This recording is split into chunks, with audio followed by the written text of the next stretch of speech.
Pemirsa, meningkatnya elektabilitas pasangan Prabowo Gibran dan turunnya suara Ganjar Mahfud tak lepas dari perpindahan dukungan bekas pemilih Jokowi Widodo Maruf Amin pada Pilpres 2019. Melihat tren survei yang semakin turun, apakah mulai ada strategi baru yang digunakan Paslon 03 untuk kembali merebut suara pendukung Jokowi? Saya akan membahasnya bersama dengan juru bicara TKN Prabowo Gibran, Aceh Hasan Syazili, juru bicara TPN Ganjar Mahfud, Aryo Seno, dan Direktur Eksekutif Indikator Politik Indonesia Burhanuddin Muhtadi, serta Direktur Eksekutif Indobarometer Muhammad Kodari. Selamat malam Kang Aceh, Seno, Mas Burhan, dan juga Mas Kodari. Selamat malam, Cipia. Baik, semuanya sudah hadir ya? Kang Aceh sudah bisa dengar suara saya? Sudah dengar. Baik, Kang Aceh, saya mulai dari Anda. Kita berangkat dari pernyataan Sekjen PD Perjuangan Mas Hasto yang menyentil Pak Prabowo minta kenaikan utang luar negeri senilai 385 T untuk membeli alutsista di saat terjadi kenaikan harga kebutuhan pokok rakyat. Menurut TKN Prabowo Gibran, apakah sindiran ini bagian dari strategi kampanye negatif kubu Paslon 03 ke Paslon 02? Ya, kita senyumin saja apa yang disampaikan oleh Pak Hasto gitu ya. Karena kan apa yang dilakukan oleh Pak Prabowo sebagai Menteri Pertahanan itu juga menjadi bagian dari kebijakan pemerintahan Presiden Jokowi yang telah diputuskan bersama-sama dengan DPR terkait dengan kebijakan alutsista tersebut gitu ya. Dan tentu kebijakan tersebut juga ada di dalamnya PDI Perjuangan itu. Jadi karena itu maka tentu apa yang disampaikan oleh Pak Hasto harus kita lihat sebagai bagian dari satu kritikan dan bagian dari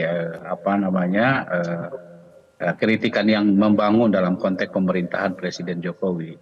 Jadi menurut saya itu bagian sesuatu yang biasa saja kita pahami. Ya, kita tidak perlu melihat itu sebagai sebuah sindiran atau attacking campaign gitu ya. Nah, yang jelas bahwa upaya kita untuk terus memperkuat ya sistem pertahanan negara kita dan alat sistem pertahanan kita itu merupakan sebuah keniscayaan agar negara kita berwibawa di depan negara-negara lain dan fora internasional gitu. Oke, ini kritik gitu, yang biasa saja ya. Tapi Mas Seno, betulkah ini adalah kritik yang biasa saja atau ini adalah bagian dari perubahan strategi kubu 03 setelah ada tren survei Ganjar Mahfud yang menurun sejak bulan lalu? Ya, saya rasa tidak ada yang berubah dari strategi dasar kami. Kita percaya bahwa saat bicara tentang pemilu, maka kedekatan dengan rakyat untuk terus bergerak, kampanye ke bawah, bahkan Pak Ganjar seringkali turun ke rumah warga tidur di sana. Itu saya rasa suara pemilu, kemenangan pemilu itu berasal dari rakyat. Dan Pak Ganjar selama ini tidak pernah menempatkan diri sebagai antitesis dari keseluruhan keberhasilan pemerintahan legasinya Pak Jokowi. Kalau ada kritik yang disampaikan, bukan berarti kemudian kritik itu ditujukan untuk secara membabi buta menegasikan seluruh prestasi yang sudah terjadi. Tapi tentu namanya sebagai manusia, kita punya kebebasan dalam kemudian mengingatkan apabila ada program-program yang sekiranya itu perlu diperbaiki. Apalagi hari ini saat kita bicara tentang akhir tahun, banyak harga-harga naik, situasi rakyat juga banyak yang membutuhkan kestabilan dari ekonomi. Nah, maka Pak Hasto saat menampilkan itu dengan seluruh tim pemenangan, maka saya rasa ini tidak lain dari perhatian dari tim 03 untuk senantiasa bersama rakyat. Karena kami rasa politik tidak hanya tentang menang kalah pemilu, tapi juga tentang bagaimana masyarakat juga harus mendapatkan haknya yang terbaik dari pemerintahan yang ia pilih. Jadi hari ini kalau kita bicara tentang pemilu, Mas Ganjar dan Pak Mahfud tetap fokus pada bagaimana upaya-upaya menyampaikan visi misi dan sosialisasi dan menyiapkan diri yang terbaik agar besok dapat tampil secara fresh, secara utuh di debat pertama yang mana isunya adalah isu hukum yang adalah isu yang sangat dikuasai oleh beliau berdua. Saya rasa itu, Mbak.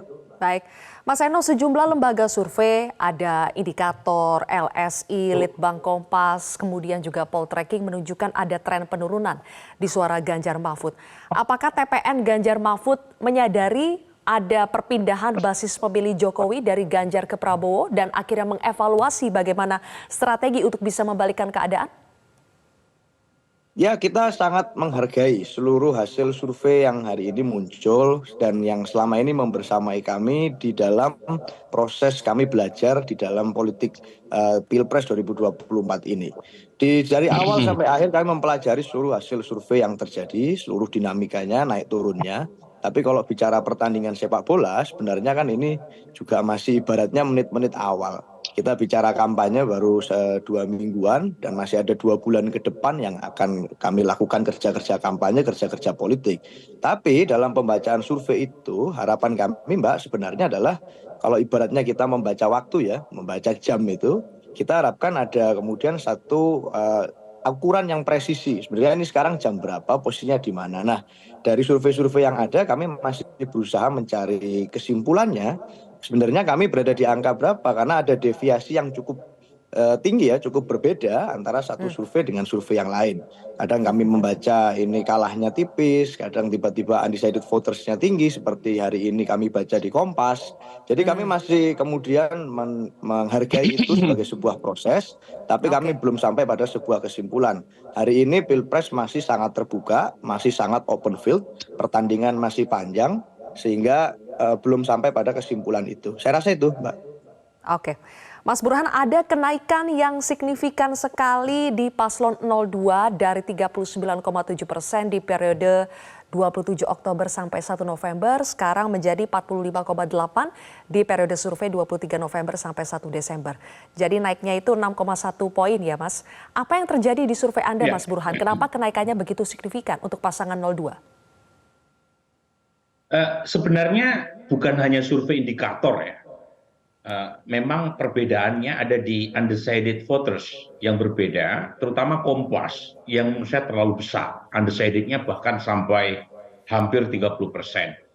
Tetapi polanya sama, yaitu satu, kita temukan pola baik survei indikator maupun survei yang lain, di mana elektabilitas Prabowo Gibran naik secara signifikan tetapi belum menyentuh angka 50% plus. Pola yang kedua adalah perbedaan antara Ganjar Mahfud dan Anies Muhaimin itu dalam margin of error. Siapapun lembaganya, itu terjadi semacam perbedaan yang sangat tipis yang kita tidak bisa simpulkan apakah Mas Ganjar ataukah Mas Anies yang unggul. Kompas pun meskipun menyebut Anies sedikit unggul, tetapi juga dalam margin of error. Nah, yang ketiga, kita bisa hitung dari selisihnya. Jadi selisih antara Prabowo Gibran dengan dua pasangan lain itu kan kurang lebih antara 20 sampai 24%. Jadi meskipun undecided beda-beda, tetapi selisihnya kurang lebih sama. Nah, sekarang pertanyaannya, apa yang menyebabkan hijrah politik ya dari basis terutama Pak Jokowi yang memilih Mas Ganjar dalam 1,5 bulan terakhir pindah ke Pak Prabowo. Jadi sebenarnya yang terjadi itu antara Mas Ganjar dan Pak Prabowo. Jadi sedikit sekali yang berhubungan dengan Mas Anies. Dan itu yang menjelaskan mengapa Mas Anies relatif stabil suaranya di kisaran antara 20 sampai 24%. Jadi ini berkaitan dengan pangsa pasar yang sama yang diperebutkan antara Mas Ganjar dengan Pak Prabowo. Jadi Mas Ganjar selama ini itu membangun strategi co-branding. Jadi elektabilitas Mas Ganjar sebagian besar datang dari basis Pak Jokowi di 2019.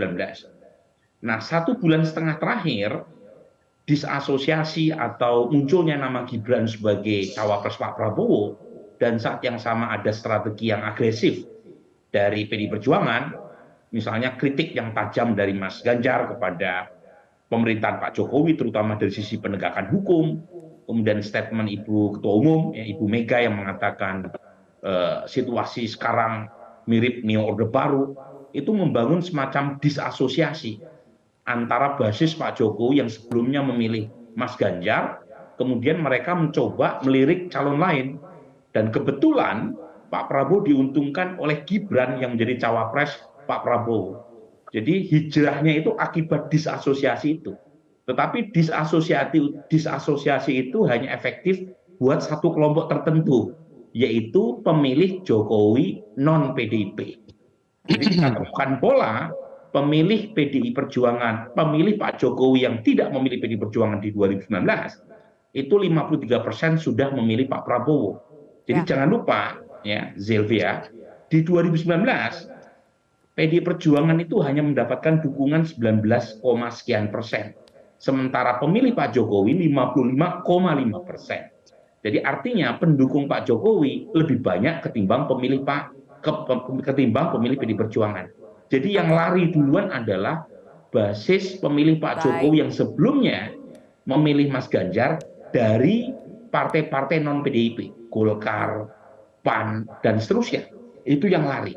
Jadi kalau kemudian belakangan ada semacam tendensi perubahan strategi, memang menurut saya persis seperti yang Mbak Puan sampaikan, perlu rekalkulasi strategi kalau memang strategi 1 bulan sebelumnya dianggap tidak bekerja.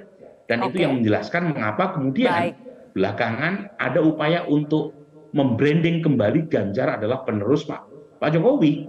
Kan ada banyak kemiripan kan dari sisi kesamaan partai, asal wilayah. Dan saat yang sama mulai itu attacking-nya bukan ke Pak Jokowi atau Gibran, tapi ke Pak Prabowo.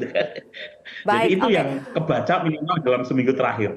Kalau begitu, berdasarkan pernyataan Mas Burhan tadi, Mas Kodari, menurut Anda apakah memang strategi komunikasi, strategi kampanye yang lebih tepat untuk paslon 03 kalau mau bersaing lebih ketat dengan paslon 02 itu adalah tidak dengan memainkan narasi menyerang pemerintahan Jokowi, tapi lebih baik menyerang program atau kebijakan Prabowo Subianto? Mas Kodari. Ya, sebetulnya ini kan semua berangkat dari teori dasar ya mengenai suara. Kalau saya melihat selama ini Mas Ganjar dan PDI Perjuangan punya semacam keyakinan bahwa Mas Ganjar itu punya popularitas, punya elektabilitasnya sendiri begitu. Nah, kalau saya jauh-jauh hari sudah mengatakan bahwa Pilpres 2024 ini walaupun kita di satu sisi bicara aktor, tapi kita juga harus bicara mengenai lapangan atau panggung di mana pertarungan itu terjadi. Nah, hemat saya pertarungan ini terjadi dalam sebuah panggung atau sebuah lapangan yang sangat diwarnai atau sangat dibentuk oleh persepsi masyarakat terhadap Pak Jokowi. Ya, saya sering mengatakan bahwa Mas Anies itu susah bergerak atau keluar dari angka 20% ketika tingkat kepuasan kepada Pak Jokowi itu angkanya 75-80% begitu, dan rasa-rasanya itu yang terjadi ya selama sekitar setahun ini. Kita tidak pernah melihat angka Mas Anies itu keluar dari angka menembus angka 30%. Nah, angka yang 80% lagi selama ini kan diperebutkan antara Ganjar dengan Prabowo. Karena kesamaan latar belakang baik dari segi wilayah Jawa Tengah maupun kemudian PDI Perjuangan, maka asosiasi awal ya Pak Jokowi itu memang lebih kepada Mas Ganjar. Tetapi semenjak beberapa sikap politik Mas Ganjar itu berbeda dengan Pak Jokowi, lalu dalam proses pencalonan Mas Ganjar, Pak Mahfud, kemudian Pak Jokowi seperti hilang perannya, dan belakangan kemudian ditambah dengan tadi yang disampaikan oleh Prof. Burhan bahwa ada serangan-serangan atau ofensif dari Mas Ganjar, lalu kemudian Ibu Mega, maka kemudian akhirnya disasosiasi atau pemisahan antara Mas Ganjar dengan Pak Jokowi itu semakin kuat gitu. Di sisi yang lain Pak Prabowo pribadi selalu menegaskan bahwa dia adalah keberlanjutan Pak Jokowi tanpa tedeng aling-aling, termasuk dalam pidato kemarin dia mengatakan, so what kalau memang saya ini mengatakan melanjutkan Pak Jokowi, saya kan timnya Pak Jokowi begitu.